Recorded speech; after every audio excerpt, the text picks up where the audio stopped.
Hello and welcome back to Misplaced Memories. So you may remember from last week how I was talking about that girl Mary. We had planned for her to meet Mother on Friday, and that didn't really pan out too well. Something came up at Mary's job, so I can't really talk about how that went because it didn't go. So instead, let's talk about work from a couple days ago. I think it was Sunday night, like Monday morning, that time period. So I was working at one of the warehouses that I cover in a guard shack, a little like 6x6 box with a desk, a camera, a monitor to look at the cameras, and I was doing a patrol around the lot when I heard a noise somewhere nearby, over against the fence, like it was rattling. So I got my flashlight in hand and I started walking over there to see what was going on, and there was a guy standing on my side of the fence. And this was like real late / real early. Like I'm talking like midnight-ish, 1 in the morning, that sort of thing. When there were no actual employees on site, it was supposed to be just me. So I walk over to this dude who's wearing like jeans and a t-shirt, and like they weren't like messy, filthy, super baggy jeans like a hobo or anything. They were like just normal, like American Eagle or whatever white people wear these days jeans, and same with the shirt. Like he looked like just a normal person, not like someone to be sketched out about. So I approach him and I'm like, hey, what are you doing here? It's private property. Not supposed to be here. If you don't leave immediately, I'll be forced to call the cops. So at that point, he wasn't looking in my direction before this. He was facing the fence. When I said that, he turned and looked at me, and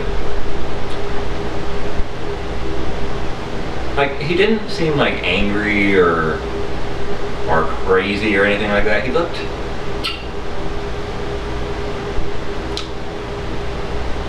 bored more than anything. Like whatever he was up to was just like part of the routine and wasn't really like a high point or a low point or anything. Like it wasn't a memorable part of his day. It was just a thing that was happening. So he turned to face me and didn't say anything and didn't really react aside from turning to what I was saying. Like it was like he heard me but didn't understand me or anything. He didn't care to understand me. So I repeated that he had to leave or I would call the cops. And that's when he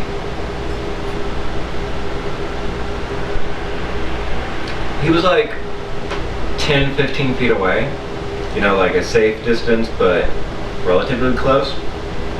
So I told him again that I would call the cops, and he started to take a step towards me, and he reached into his jeans pocket and he pulled out a pocket knife,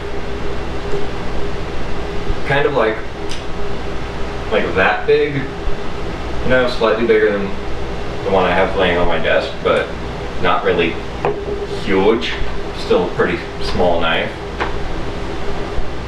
So at that point, you know, when someone starts walking towards you, pulling out a knife, that's when you nope the fuck out. So I got right back to my little shack and used the controls for the monitors to see if I could find him, because I knew that general area was, you know, on camera. So I found which camera it was, and found where he was standing, and he wasn't walking anymore.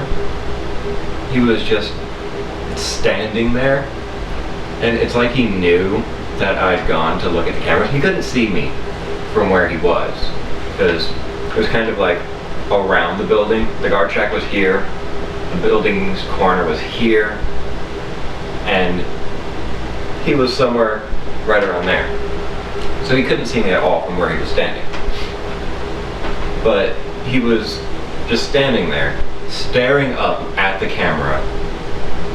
Same bored face with the knife still in his hand and everything.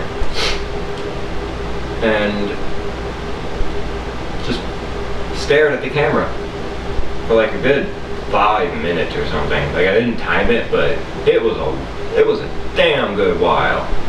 He wasn't moving. Ow. Then after a while, he looked away from the camera and started walking in the direction of the guard shack. And there were a few more cameras along the way, so I kind of followed him along with the cameras. Like, I think I was on like camera 7 or something, and then it was actually like camera 4 was the next one down the line, and then camera 6, and then camera 10, like that sort of thing. It made no sense. So I just kept hitting next and previous until I found him again, and he just kept making his way towards the guard shack. And then it turned out that this was all just completely made up.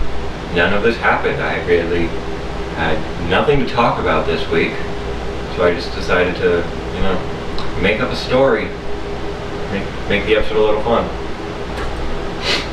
So, since the episode was complete bullshit, it's time for questions. This week's question: how would you get away with killing the President of these United States of America?